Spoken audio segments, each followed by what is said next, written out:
In the hush of midnight, while the wind traced old patterns against frosted city windows, the library slumbered beneath its heavy stone mantle. It was a world of velvet shadow and hidden corners, lit in places by sleepy pools of lampglow. Here, among towers of old books and the soft tick of a wall clock, Emil lingered, thin and gentle as a dried autumn leaf. He was the night caretaker, more companion to the shelves than their keeper, finding comfort in dust motes swirling like fireflies and the sturdy, silent company of stories. Every hour he wandered and checked the locks, straightened the magazine rack, listened to the building creak as it settled deeper into the night. But tonight, a curious glow curled beneath the door of the rarely used reading room, a glimmer where none should be. Emil hesitated at the threshold, heart warmed not by fear, but by the sweet ache of curiosity. A small adventure, he thought.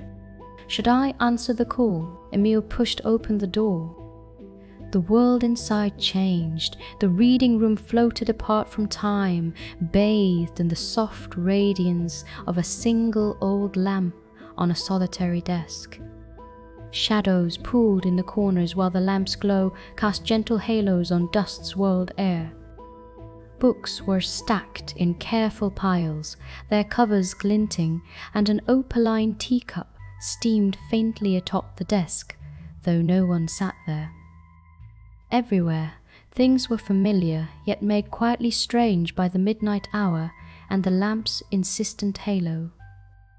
Emil stepped closer, his shoes muffled by plush carpet, drawn by a hush so deep it bloomed in his chest. He noticed a thin slip of paper, creamy and old, resting at the center of the desk beneath the light. The air tasted like anticipation, like the scent before rain. Emil's trembling hand picked up the slip of paper, its edges soft with age. Words, handwritten in looping ink, read, "If you seek the story's heart, follow the light that drifts." A puzzle, perhaps. Emil surveyed the room.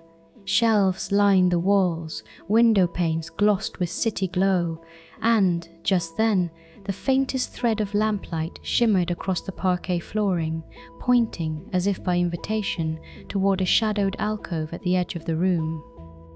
Heart beating with slow delight, Emil followed. He passed between musty tomes and velvet chairs, each footstep padded and purposeful. In the alcove, an antique globe spun soundlessly on its axis, casting a faint, shifting reflection on the wall, where a golden key hung from a small nail, glittering in the newfound lampglow. The world felt quietly charged with possibility, as if the very air hummed with expectation. Curiosity guiding him, Emil unhooked the key and turned to search the room. He soon found himself at a hidden door, one he would pass dozens of times, camouflaged as part of a bookshelf. His fingers, gentle as a lullaby, pressed the key into the lock. It yielded with a click that seemed almost a sigh. Beyond lay a spiral staircase, swallowing the light and winding down into the underbelly of the library. Emil took his first hesitant steps, each one accompanied by the soft hush of his breath. With every twist, the shadows thickened, but a silver beam, a mirrored gleam from an unknown source, beckoned him onward. It was a gentle descent into the unknown, every shelf and stone step whispering the secrets of the building's oldest memories. At the bottom of the steps, Emil entered a forgotten chamber, its walls lined with spiral-bound journals, all aglow with ethereal blue light. There was no fear, only soft awe. From the ceiling, prisms hung like gentle stalactites, scattering pinpricks of color onto the stones below, fragments of late-night tales. Here, another lamp glowed, steady and inviting, atop a small table in the center. On the table rested a puzzle box, its surface etched with shapes that flickered gently when Emil looked at them. A star, a moon, a feather, a clock. The soft ticking from above echoed down through the floorboards, reminding him of time's steady stream. Yet within this chamber, moments seemed endless, suspended in a kind tranquility. Emil approached the puzzle box and rested his hands upon it. The etched symbols pulsed softly beneath his fingers, each touch summoned a different memory from the libraries. Gentle past, the smile of a child who learned to read here, the hush of snow against stained glass, the echo of his own laughter speaking to a friendly stray cat at dawn. As he traced the star, the box shifted and a tiny compartment opened, revealing a small silver bookmark. Wrapped around it was a note, scrawled in the same looping hand. For every story held in this place, another is waiting to be discovered. Warmth unfurled in Emil's chest, as though he had been gently embraced by the countless souls who had made this building their sanctuary. Suddenly, the shimmering light in the chamber seemed to breathe, growing brighter and softer at the same time.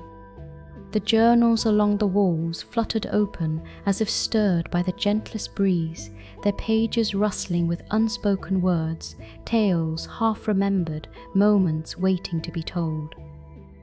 The prisms cast their rainbows in slow, swirling patterns overhead. Emil stood in the center, silver bookmark in hand, overcome by a sense of profound connection to the library, to the voices that echoed softly through the ages, and to himself.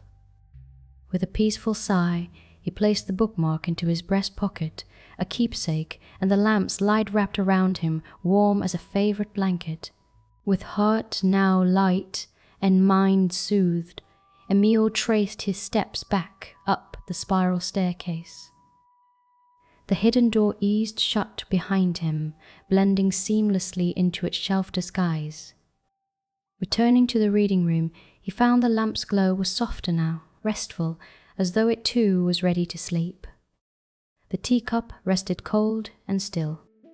The slip of paper on the desk, now blank, seemed to have done its work.